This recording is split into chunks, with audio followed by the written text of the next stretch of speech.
سلامونه ملګرو نن ویډیو کې موږ سیل ګروپ په باره کې خبره کوو. دلته موږ څه ډاټا ټاپ کړې ده. اوس دلته موږ غواړو چې دلته موږ یو سیل کریټ کړو. تاسو ورشئ انزرټ ته، انزرټ باندې کلیک کړئ. دلته تاسو ته ښکاري انزرټ سیل، دې باندې به کلیک کړئ. دا وګورئ تاسو په خپلې مرضي باندې دلته کم یو سلیکټ کوئ که نه، مطلب کوم چې د سیل بوتلل غواړئ نو هغه به سلیکټ کړئ. سلیکټ کولو نه بعد به اوکې باندې کلیک کړئ. تاسو کتئ چې دلته سیل کریټ شو. تاسو اوس دا واپس ډیلیټ کول غواړئ، دلته به راشئ ډیلیټ ته. ډیلیټ دلته وګورئ، ډیلیټ باندې وکلیک کړئ او ډیلیټ سیل باندې وکلیک کړئ او دا به ډیلیټ شي تاسو سره. تاسو اوس دلته غواړئ چېرې موږ دلته یو کالم کریټ کړو. تاسو کوم یو کالم کوم ځای کې کالم کریټ کول غواړئ هغه ځای باندې وکلیک کړئ او دلته به راشئ انزرټ ته، دلته انزرټ کالم باندې کلیک کړئ. تاسو کتئ چې دلته موږ سره کالم کریټ شو. چې څنګه تاسو سیل ډیلیټ کوئ دغه شان کالم هم دغه میتھډ دی. دلته به راشئ ډیلیټ ته، ډیلیټ شیټ کالم باندې کلیک کړئ. د هغې نه بعد که تاسو چېرته غواړئ چې دلته موږ یو رو کریټ کوو، تاسو صرف یو سیل کریټ کړئ چې کوم ځای کې تاسو رو سیل سلیکټ کړئ چې کوم ځای کې رو کریټ کول غواړئ. هغې نه بعد به هغه ته راشئ انزرټ ته، دلته کریټ رو باندې وکلیک کړئ. دا وګورئ تاسو کتئ چې موږ سره رو هم کریټ شوه. د دې ډیلیټ کولو هم هغه میتھډ دی، ډیلیټ ته او ډیلیټ رو باندې وکلیک کړئ.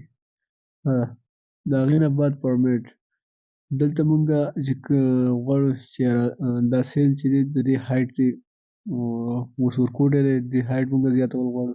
دلته به راشئ فارمیټ ته، فارمیټ کې دلته وګورئ سیل هایټ، دلته به تاسو دلته 14.4 دی، دا موږ 25 کوو.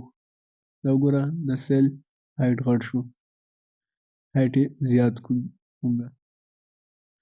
د هغې نه بعد موږ غواړو چې دا دې واپس نارمل شي. را به شئ انزرټ ته، دلته به هایټ باندې کلیک کړئ، سیل هایټ. دلته به موږ هغه واپس هغه فګر ټایپ کړو 14.4 باندې کلیک کوو، دا نارمل شو.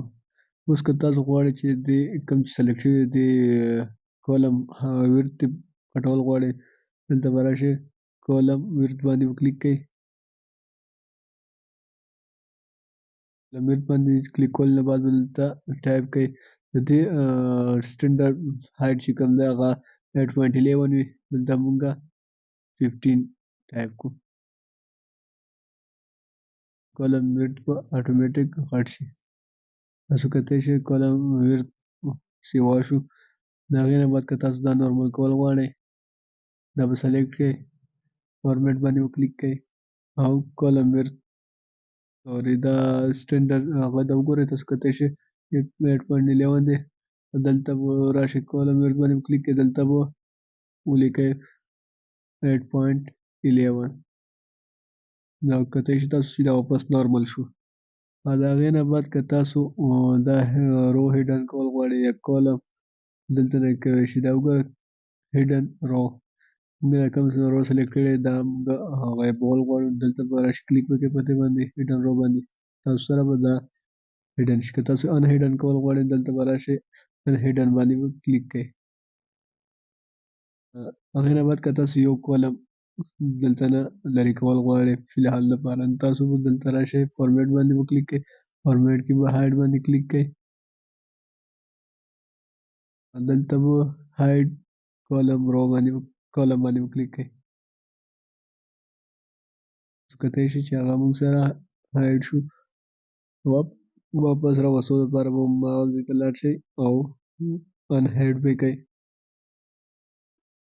د دې نه بعد که چېرې غواړئ چې تاسو دغه کوم شیټ چې دی کار پکې تاسو کړی دا موږ چاته لیږل غواړو، خو موږ وایو چې دې کې د هغه چینجز نشي کولی. دلته به راشئ فارمیټ ته، ټیکسټ شیټ باندې وکلیک کړئ او دلته به پاسورډ ټایپ کړئ، بیا به پاسورډ ټایپ کړئ. اوکې باندې به کلیک کړئ. اوس دې کې به هغه چینجز نشي کولی. تاسو کولای شئ چې دلته به هغه څه لیکل نشي کولی. دې لپاره که تاسو دا لرې واپس نورمال کول غواړئ نو به شي فارمیټ ته ان پروټیکټ شیټ باندې کلیک کړئ او دلته به پاسورډ ټایپ کړئ. دلته غلط پاسورډ ټایپ کوم ګورو چې کار کوي که نه. دا وګوره تاسو کولای شئ نه کوي. دلته به واپس لاړ شئ فارمیټ ان پروټیکټ شیټ باندې به کلیک کړئ او پاسورډ به ټایپ کړئ. تاسو کولای شئ چې شیټ نورمال شي. اوس لیکل خو هم کولی شئ چې څه غواړئ ټایپ کولی شئ.